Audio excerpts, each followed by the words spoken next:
और क्या हाल है सबके। इस वीडियो में हम शुरुआत करते हैं कोऑर्डिनेट ज्योमेट्री की। बेसिकली 10th क्लास का ही ये भी कॉन्सेप्ट है।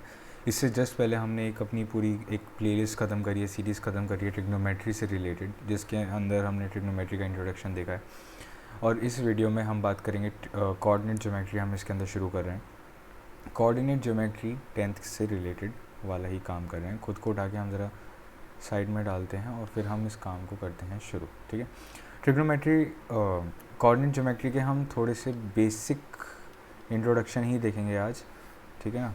सो कोऑर्डिनेट ज्योमेट्री का जो बेसिक इंट्रोडक्शन है हम वो आज देखने वाले हैं। एक सेकेंड। ओके, सो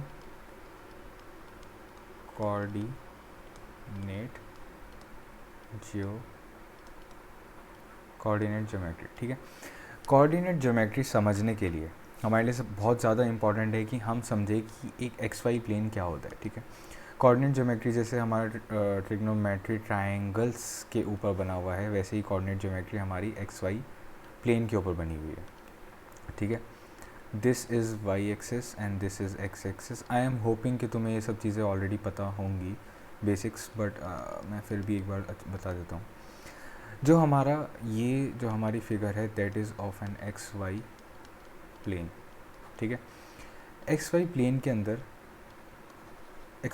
के अंदर जो हमारी लेटी हुई लाइन होती है, जो हमारी लाइन लेटी हुई होती है that is called as X axis. जो हमारी स्टैंडिंग लाइन होती है that is called as Y axis, ठीक है। ये दो चीज़ें हो गई। अगर मैं किसी भी पॉइंट को इस प्लेन पे रिप्रेजेंट कर रहा हूँ दैट इज़ पॉइंट पी, तो उसको मैं लिखता हूँ in this term X comma Y, ठीक है। पी को हम लिखते हैं इस तरह से एक्स कॉमा वाई, जिसके अंदर एक्स क्या है, एक्स है कि एक्स एंड वाई, ओके। सो इसके अंदर अब और एक्स और वाई क्या होते हैं।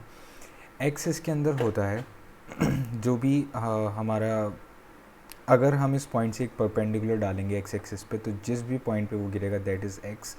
एंड अगर हम वाई पे परपेंडिकुलर डालेंगे तो जिस भी पॉइंट पे वो गिरेगा that is why.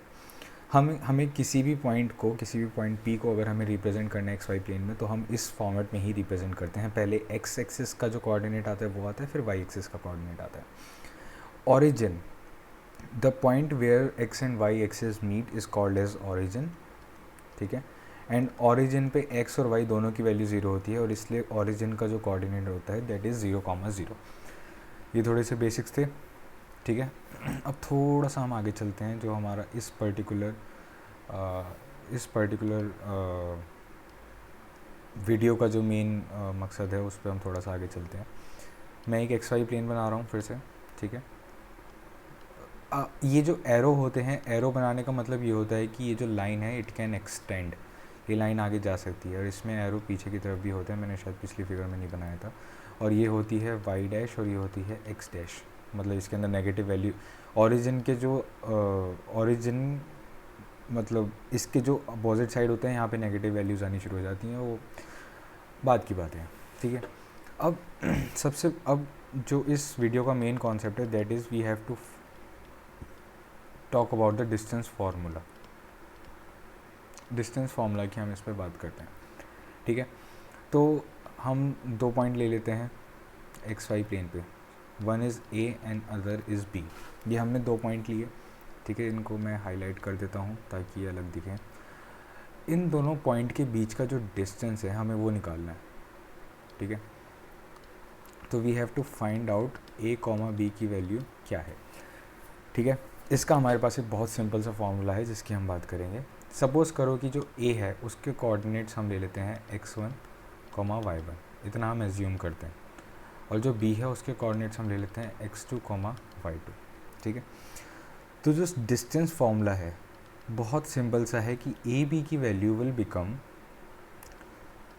x1 minus x2 का whole square plus y1 minus y2 का होल स्क्वायर का होल अंडर रूट। ये एक बहुत सिंपल सा डिस्टेंस फार्मूला है हमारा। एंड ये कहाँ से डिराइव हुआ है, ये डिराइव हुआ है हमारा पाइथागोरस थ्योरम से। किस तरह से पाइथागोरस थ्योरम से डिराइव हुआ है, तो देखो पाइथागोरस थ्योरम से किस तरह से डिराइव हुआ। सपोज़ करो मैं यहाँ पे एक ट्राइंगल बना देता हूँ, ठीक है, मैंने यहाँ पे एक ट्राइंगल बना दिया। अब ट्राइंगल के अंदर ए बी की वैल्यू क्या होगी, इसको हमने सी ले लिया, ए बी की वैल्यू क्या होगी, ए बी स्क्वायर, अगर इसमें पाइथागोरस थ्योरम लगा दूंगा मैं तो A B square is equals to A C square plus C B square. Simple सी बात है। ए सी स्क्वायर क्या है यहाँ पर, ए सी स्क्वायर हमारा यहाँ पर है कि ए सी के अंदर ए तक वाई की वैल्यू कितनी है, वाई वन, ठीक है, और बी तक वाई की वैल्यू कितनी है, वाई टू। तो ए सी की वैल्यू कितनी होगी, Y one minus Y two और इसका होल स्क्वायर, ठीक है, प्लस सी पर x की वैल्यू कितनी है, x1, b पर x की वैल्यू कितनी है, x2। सिंपल हो जाएगा x1 माइनस x2, है नहीं है, ए बी स्क्वायर और स्क्वायर इधर जाके एक अंडर रूट बन जाएगा और इस तरह से हमारे डिस्टेंस फार्मूला एक्टिव हो जाएगा। सो ये बहुत सिंपल सी चीज़ है। इसके थोड़े से पॉइंटर्स हैं जो मैं तुम्हें बताता हूँ, रुक जाओ। एक तो इसके अंदर तुम्हें ये परेशान होने की ज़रूरत नहीं है कि जो हम यहाँ पे माइनस कर रहे हैं कि बड़े में से छोटा माइनस कर रहे हैं, छोटे में से बड़ा माइनस कर रहे हैं, कोई फ़र्क नहीं पड़ता क्योंकि ऊपर स्क्वायर है। सब कुछ चीज़ें जो है ना, हाँ, ये ऊपर स्क्वायर है और सब कुछ चीज़ें बराबर हो जाएंगी, तो उससे कोई फ़र्क नहीं पड़ता। तुम्हें बस ये देखना है कि x, जैसे ही तुम्हें कोई दो पॉइंट मिले, सपोज़ करो यहाँ पे तुम्हारा है 3,5 और 7,8 के बीच में अगर तुम्हें डिस्टेंस निकालना है, तो बस तुम्हें दिमाग में सीधा ये करो कि सीधा इनका सम ले लो, 4, इनका डिफरेंस ले लो, 4 हो गया और यहाँ 3 हो गया, इसका स्क्वायर कर दो 16 हो गया, तो 9 हो गया, और फिर उसको प्लस कर दो 25 हो गया और उसका स्क्वायर रूट ले लो 5। इन दो पॉइंट्स के बीच का जो डिस्टेंस होगा that will be 5 units, what ever the units जो तुम्हें कंसिडर करेंगे। तो ये बहुत सिंपल सी चीज़ थी, ठीक है, डिस्टेंस फार्मूला। अब एक चीज़ और है जो आई डोंट नो कि बताना रेलेवेंट, मैं बता देता हूँ, चलो ठीक है। सपोज़ करो कि तुम्हारे पास एक एक्स वाई प्लेन है, मैं अब ज़रा ऐसी रैंडम फिगर बना रहा हूँ, ठीक है, तुम्हारे पास एक एक्स वाई प्लेन है जिसमें तुम्हारे पास 2 पॉइंट हैं, ठीक है, 2 पॉइंट हैं, और तुमसे बोला गया है कि you have to find out a point P which is equidistant from A and B। तो ऐसा जो भी तुम्हारा पॉइंट होगा, that point will lie on the perpendicular bisector of this line. Simple सी बात है यार, ये तो बहुत सिंपल सा लॉजिक है कि जो भी ऐसा कोई पॉइंट होगा जो कि इन दोनों से इक्विडिस्टेंट होगा, वो इन दोनों के बीच में होगा, इन बीच में अगर हम इसका परपेंडिकुलर बाइसेक्टर बनाते हैं, वो लाइन भी इसके बिल्कुल बीच में से जाएगी, तो फिर ऐसा कोई point will always lie on the centre of this line AB, ठीक है। इस वीडियो में इतना ही देखा, अगले वीडियो में हम सेक्शन फार्मूला को देखेंगे अच्छे से।